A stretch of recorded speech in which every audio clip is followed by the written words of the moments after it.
我是小王。Hello， 大家好，我是赵。欢迎来到 What's in my snack box。相信有很多观众朋友对英国超市里的零食都非常好奇，我们这个节目就是为大家一一答疑解惑的。我们这个节目没有任何的赞助哦，一切都是靠大家自掏腰包的。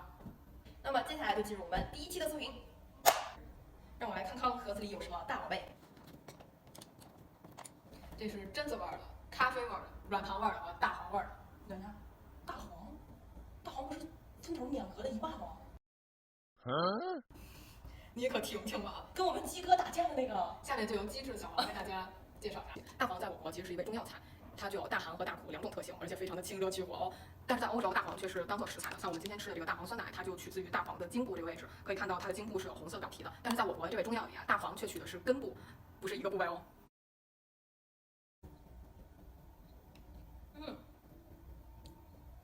我还挺喜欢的。我不是一个很喜欢吃甜的人，所以说它这个酸奶吃起来并没有很甜。我觉得这还挺好吃的，而且还挺浓稠的。对，它还能感觉到里边的是放东西是有颗粒感。让我挺惊讶的，这个大黄其实并没有一些药材的味道啊，或者是其他的味道。又很清爽。还是挺好吃的。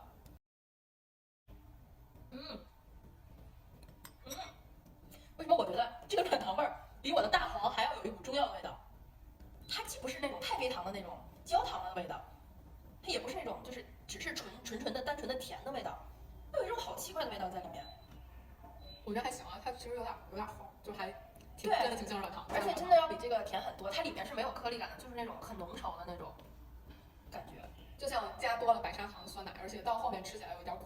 对，但是我觉得它是有一点带咖啡味儿的那种感觉。对，有一点，对吧？有一点苦，然后又比较甜。这个咖啡味的卖相可真的是有一些让人家震惊。这个有点像肯德基那土豆泥的长相。真挺像。我来尝尝。我挖出来之后更像土豆泥了，我的天呀！谁能想到这一口下去，简直要当场暴毙！哇 ！Oh my god！ 对不起，要吐了。哇，这咖啡味是酸的呀？这是咖啡味吗？有点像。你是不是高了？这是不是上菜了？真的没有？我没有。我天哪，这个我该怎么形容它呢？就是特酸，就不是酸奶的那种酸，就是它。我突然觉得土豆泥味的一定都比它好吃。哇，这真的是绝了！这个太难吃了，就是它又酸又苦，而且它酸就也不是单纯的酸奶酸，这酸里面还透着一股馊了的酸。它也不是说那种馊的酸，但是它就是真的很酸。它不光是酸奶那种酸，我不明白它的咖啡味为什么会这么酸。我开始本来以为是那个鸳鸯奶茶的那种咖啡味，但是现在我也以为是啊，您上美式都可以啊。真的不太可。好多果粒啊！这酸奶还挺费牙的，得嚼半天。好苦啊！就是刚入口酸奶是酸酸的那种酸甜的味道，也是比较浓稠的质地。但是它里面的那个坚果，它是不是没有去皮儿啊？我吃真的是没有去皮儿，就是你嚼到嘴里真的好苦啊！就是坚果的那个苦味一下子就完全冲出来了。我不喜欢。总体来说呢，这几个味道的话，跟国内还是有比较本质上的区别。像国内有这种太妃糖味的，还挺好吃的。然后，但是这边的这个软糖味就跟我印象中的太妃糖味的酸奶有点不同。咖啡味真的是大雷坑，我的天呀，真的我无法形容它的难喝。然后再来就是这个榛子味，其实榛子味的酸奶国内也是有的，但是可能国内没有这么大的颗粒，它都是那种打碎的，它只是有味道而已，但是没有这种颗粒。但我觉得这个可以在家自制，就是拿点酸奶，里面搁点榛子碎。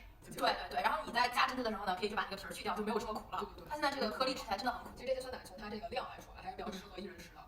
对，不像我在超市里看到那种酸奶会有家庭装那种一大桶的那种希腊大酸奶，真的很像我们住的这种宿舍的冰箱也真的放不下那种大桶的酸奶，所以真的不建议大家去购买那种大桶的酸奶，就算囤货也不建议大家购买。咱们给这个打个分排个序吧。那我大黄是我心目中的白莲花了，我真的宠爱它，谢谢，真的很好吃。然后第二名的话，你会选哪个？我答应这个榛子吧。你给榛子，我给软糖，因为我不太喜欢吃甜食，我觉得那个软糖其实有一点齁。但是这个榛子吧，它其实是我就是酸奶里面加了一点榛子碎，就比较普通，它俩并列第二。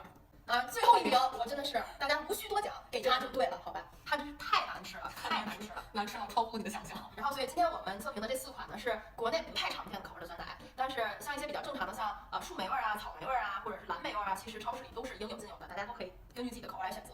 如果你想尝试一些这种奇特口味的话，那大黄味非你莫属，真的，大黄真的可以考虑一下，它真的很好吃。其实也能看出来，在不同文化背景下、不同国家用同一种植物的不同部位做成了不同的食物，还是挺奇特的。以上呢就是是我们本期视频的全部内容。如果大家喜欢我们的视频呢，请大家点赞、投币、转发，一键3连。如果对我们的视频有什么意见或者建议呢，也欢迎大家写在评论区，也欢迎大家关注我们的其他平台，我们会在这里跟大家积极互动哦。那我们下期再见，谢谢大家，拜拜，拜拜。